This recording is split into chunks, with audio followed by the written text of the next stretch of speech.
All right, 12.3, probability and odds. Probability is the likelihood of the occurrence of a particular event. It's going to be in between 0 and 1.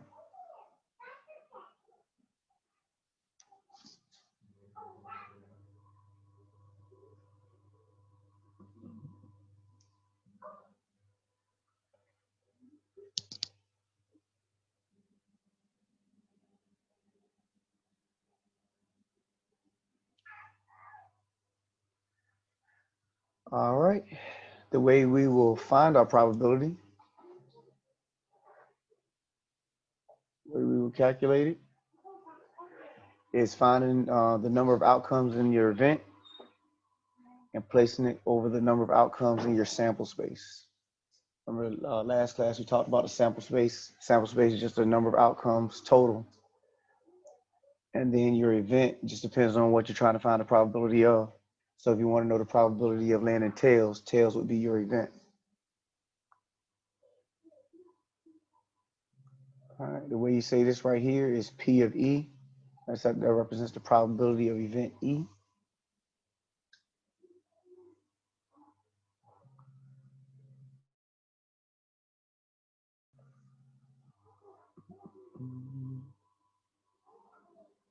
Body okay.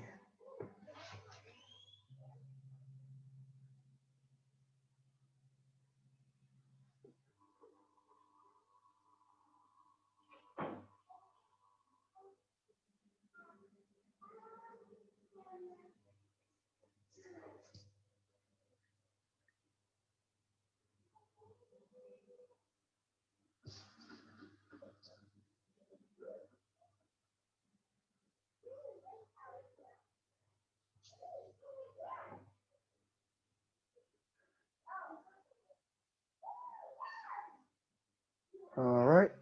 So first example says a single die is rolled. Find the probability of rolling a 3. It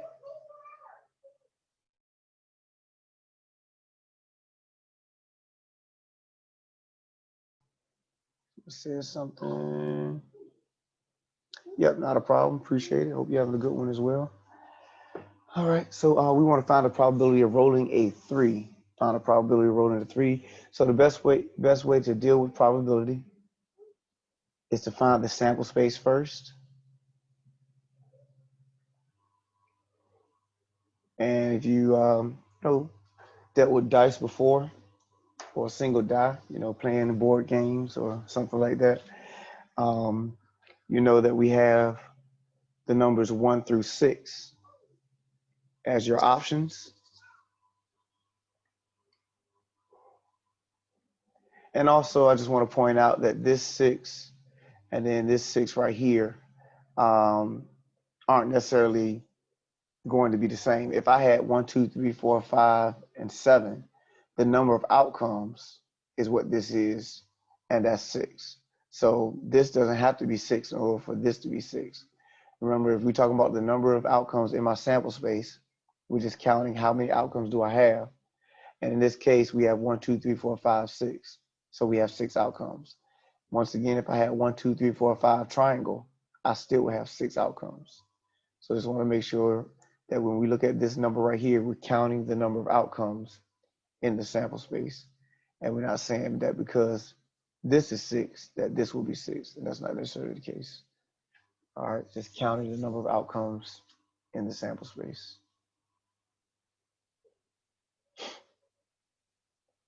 All right, my event is rolling a 3. So you say, how many 3s are there? And of course, there's only 1 3. So the number of outcomes in my event is 1. So my probability, if I can scroll up, is 1 out of 6. I have a 1 out of 6 chance of getting a 3.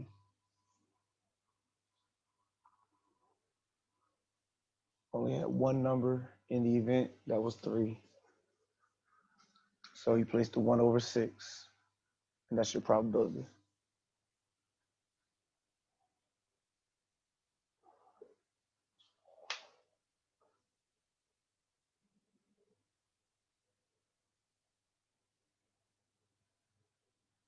All right. Is everybody okay? Next one, we're looking at the probability of rolling an even number.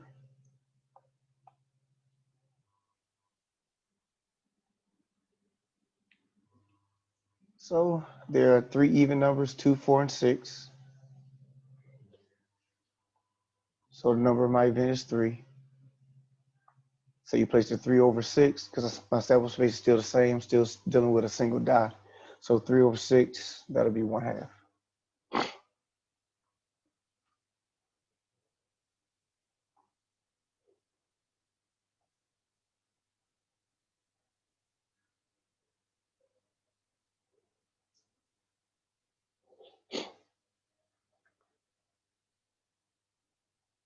Any problems?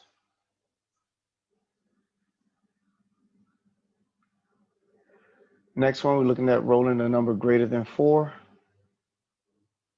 5 and 6 are the only two numbers in the sample space that are greater than 4, so the number of my event is 2.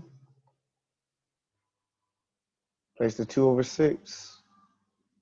And got a 1 out of 3 chance of getting a number greater than 4.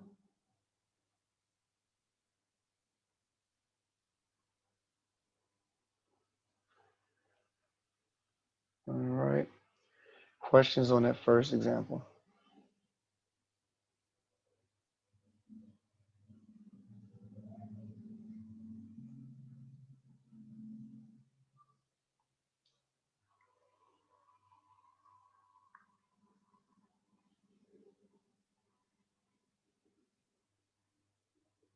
All right.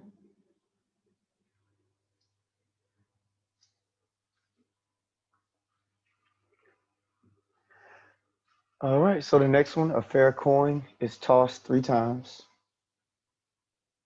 What is the probability that 2 heads and 1 tail are tossed?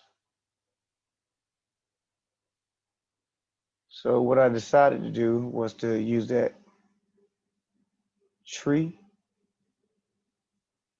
like we did before when we had that true false question.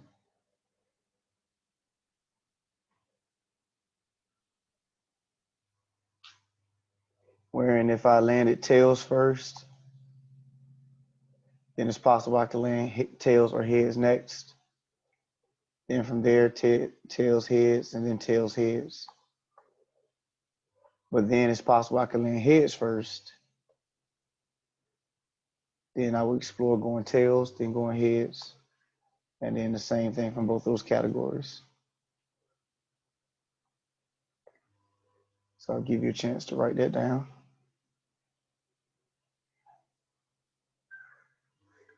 And see, we have 8 outcomes, 8 possible outcomes. Tails, tails, tails. Tails, tails, heads, tails, heads, tails. Tails, heads, heads, and then the other 4.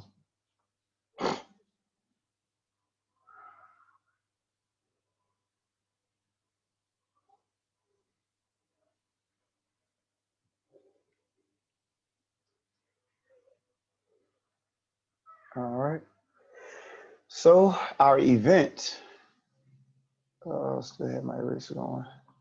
Our event is 2 heads and 1 tail. So we want to look at each one of these 8 outcomes and see where do I have 2 heads and 1 tail. So we see we have that in 3 spots.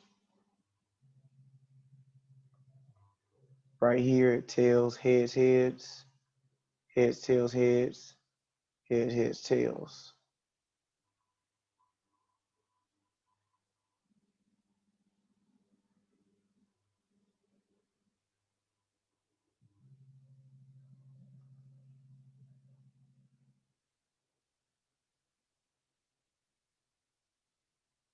I'm going to do it like that.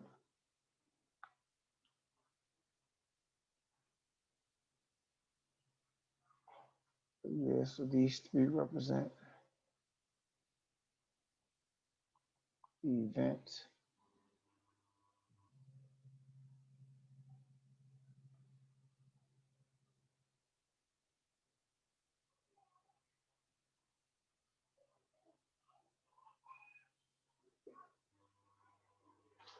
All right. So, see, we have 3 outcomes that represent our event, and then 8 outcomes totally in our sample space. So our answer is going to be 3/8.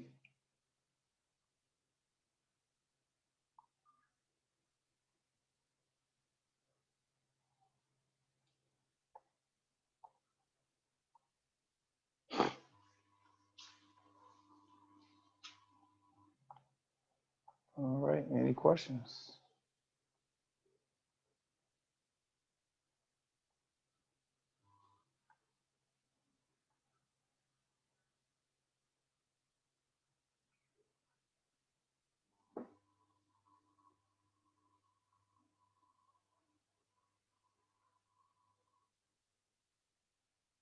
All right. We done copying that. Can I scroll up?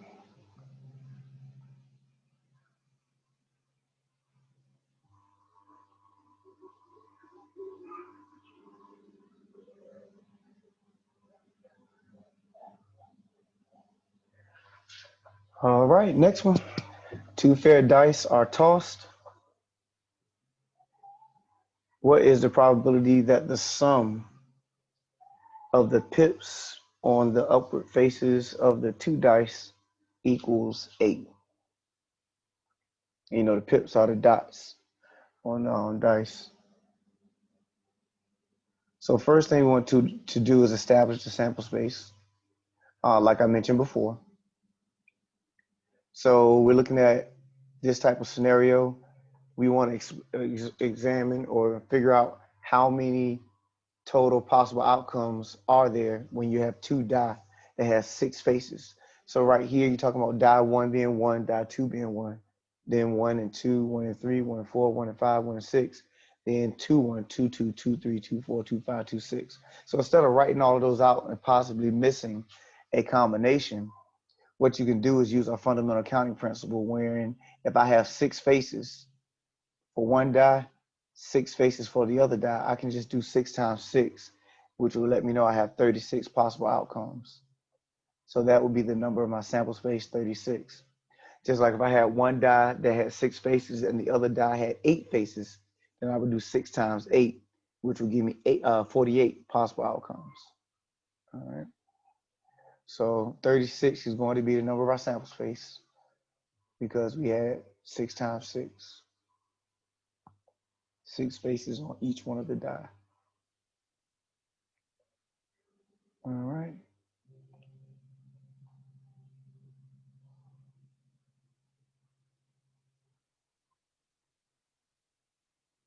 All right, so our event is rolling in 8. So we want to look at all of the different ways we could roll an 8. So you're talking about 2 and 6, dot 1 being 2, dot 2 being 6, dot 1 being 3, dot 2 being 5. Then we got 4 and 4, and dot 1 being 3, 2 being 5, and then dot 1 being 5 and 2 being 3 are 2 different combinations. So you will explore that as well. So that means we'll also have to consider 6 and 2. All right, so that gives us 5 possible outcomes for our event.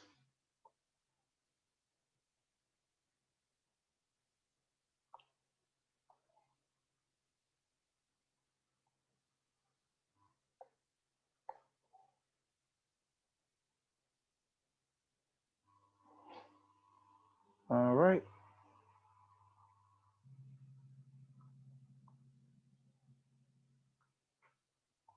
So once you establish your sample space and your event, place the sample space over the, not the sample space, the event over the sample space, and that's your answer. 5/36.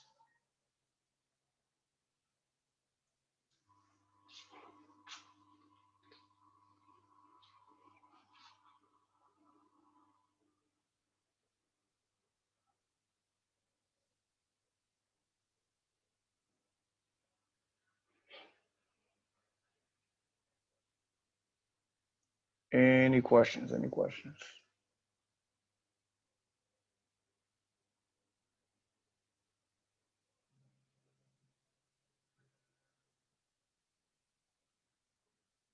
No. All right. Appreciate it. Appreciate it. Just giving everybody a chance to write just to make sure before I scroll up. Hopefully no questions means that it's all right, straightforward enough for us.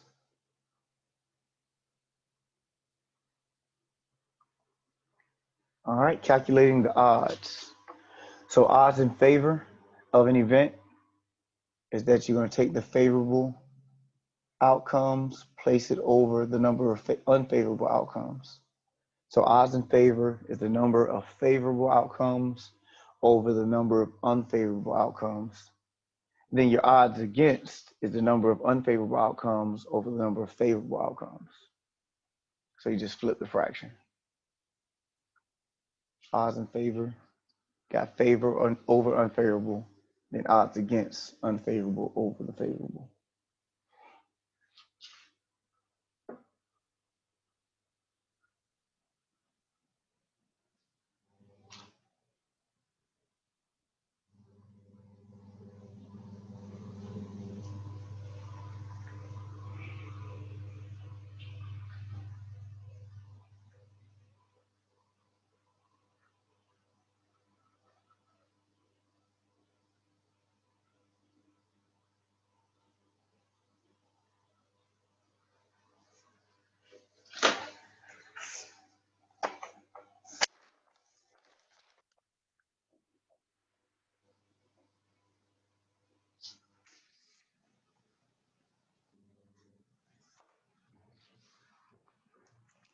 All right, let's look at an example that discusses that. If a pair of dice is rolled once, what are the odds in favor of rolling a sum of 7? So we want to know the odds in favor. So we already discussed that the sample space of 2 dice, a pair of dice, is going to be 36. That's the total number of outcomes. That's what we're looking at right here.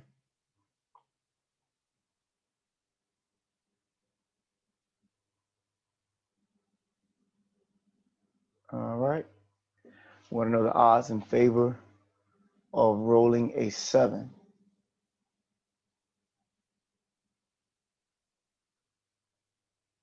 Hold on, did I scroll up too quickly? Make sure everybody with us. So you have to then examine how many different ways can you roll a 7. And that's what I did right here. Talking about 1, 6, 2, 5, 3, 4, 4, 3, 5, 2, and 6, 1. So the number of ways that you can roll a 7 is 6 different ways. And so that 6 will represent the number of favorable outcomes. There's 6 different ways I can roll a 7. So that's the number of favorable outcomes when it comes to rolling a 7. Now in the purple right here, dark purple, the number of unfavorable outcomes, you would take the 36 minus 6, because you know you have 36 outcomes altogether. If 6 of them are favorable, that means 30 will have to be unfavorable. All right, make sure we're good with that before we finish off the problem. So we did the work here. Well, we already knew 36 total outcomes possible. 6 times 6 gives us 36. Then we say, well, how many different ways can I get a 7, roll a 7? That's what we did right here. 1, 6, 2, 5, 3, 4, 4, 3, 5, 2, 6, 1. 6 different ways I can roll a 7. Those will be my number of favorable outcomes. To find the number of unfavorable outcomes, I do 36 minus that 6, which is 30. So to find the odds in favor, take the favorable, place it over the unfavorable, 6 over 30, and then you reduce that to 1 over 5.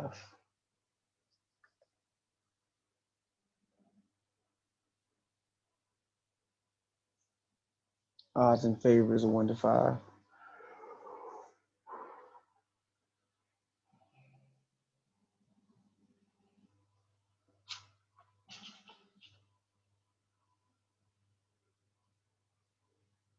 All right.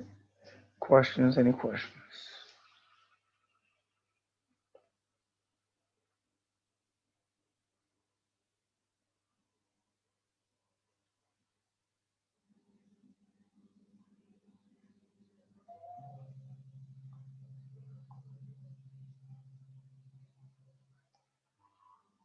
All right, relationship between odds and probability. See if I can put all this on one sheet. All right. So suppose E is an event in a sample space and the odds in favor of E are A over B. And if you want to know the probability of E, you would just do A over A plus B. Then suppose an event in a sample space. Suppose E is an event in a sample space, then the odds in favor, you would take the probability of your event and place it over 1 minus the probability of your event. So it's just converting the two. So if you're talking about odds in favor, how can you convert the odds in favor to a probability? And if you had the probability, how can you convert that to odds in favor?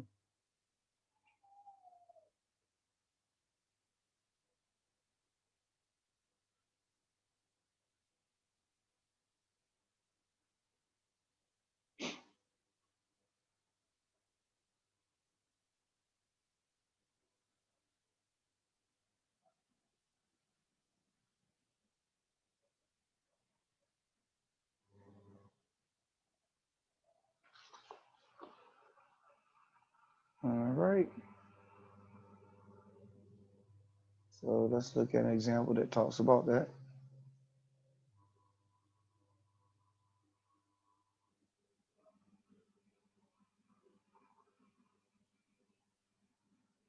All right, so in 2010, the racehorse Drosselmeyer won the Belmont Stakes, beating the favorite. Can you go back up real quick? Can you go back up?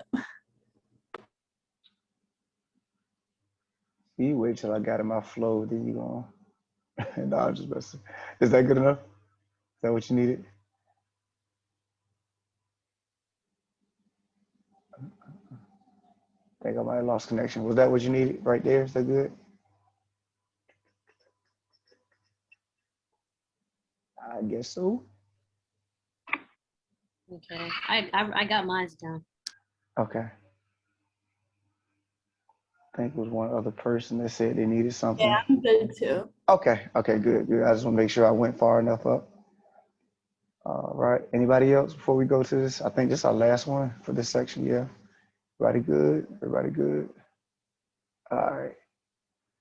So in 2010, the racehorse Drosselmeyer, what is Drosselmeyer? Anyway, it don't matter. Drosselmeyer won the Belmont Stakes, beating the favorite Icebox. The odds against Drosselmeyer winning were 12-1. What was the probability of Drosselmeyer? Yeah, that's Meyer. I put that. That should be a Y. I mess up. That should be Drosselmeyer. Yeah, Drosselmeyer winning the race. What was the probability of Drosselmeyer winning the race?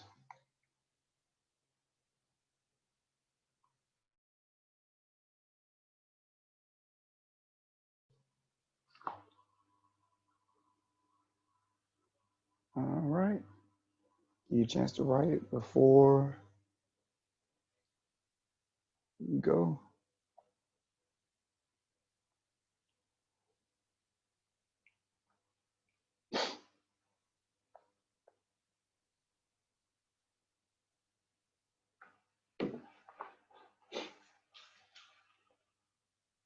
All right. So they give us the odds against, but we want to know what's the probability of Drosselmeyer winning. So if we go back to converting our odds, first of all, we need to recognize that we need odds in favor in order to convert to a probability. Oh, why is that not working? There we go. All right. So to turn odds against to odds in favor, all you do is flip the fraction. So that's the first thing we have to do is flip the fraction. They gave us odds against, but we need to convert it to odds in favor. So it was 12 over 1, so we flip it to 12 to 1 over 12. That will make the top number A, which is 1, bottom number B, which is 12. And so if you go back to the formula, what it tells us to do is to do A over A plus B in order to convert it to the probability. And so that's what I did right here. So that's A over A plus B.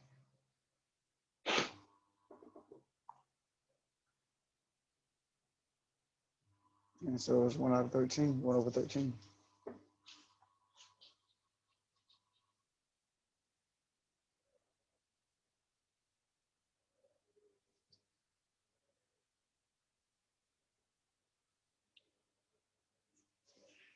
All right, questions on what we did there.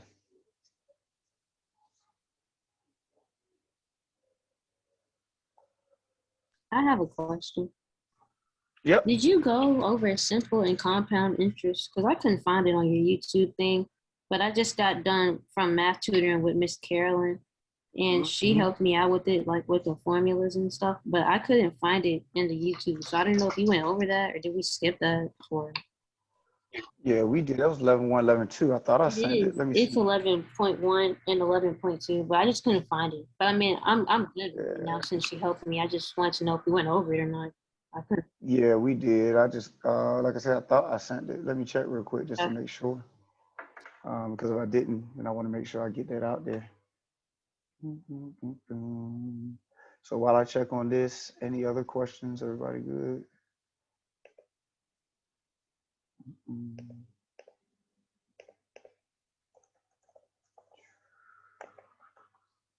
So that's 12.3. Let's see, it's 2 o'clock. I know somebody said they wanted to make sure they did 12.4 today, right? Let's see.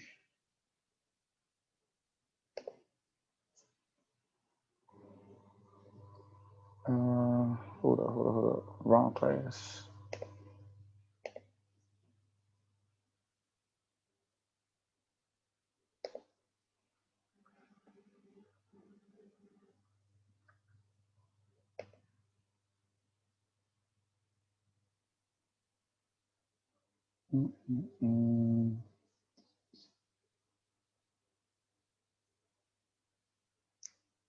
Almost there. This thing just taking a little bit.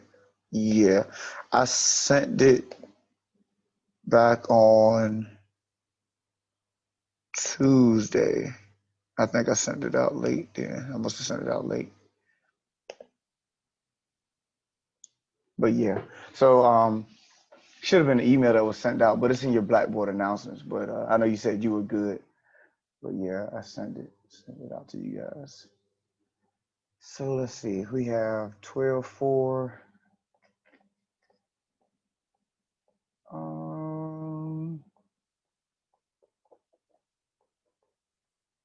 We don't. I guess we can wait on 12.4. We don't necessarily have to do that today. Anybody had any questions on anything else? It might have been my other class. Somebody emailed me about something else. So we're looking at 12.3. We got 12.4. Yeah. So, make sure you guys are staying up with the work as far as web design is concerned. Like I said, I'll pause right here because 12.4 is our last section out of chapter 12. So, I don't necessarily have to rush to get out of chapter 12 and do it like that.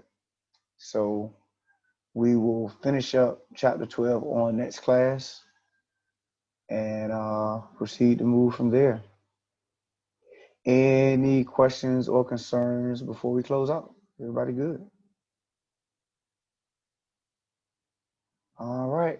So you guys have a good one. Be safe. Have a great weekend. And like I said, we'll look at 12.4 next class and close this thing out. You guys take care. Have a good day. Thanks. You do the same.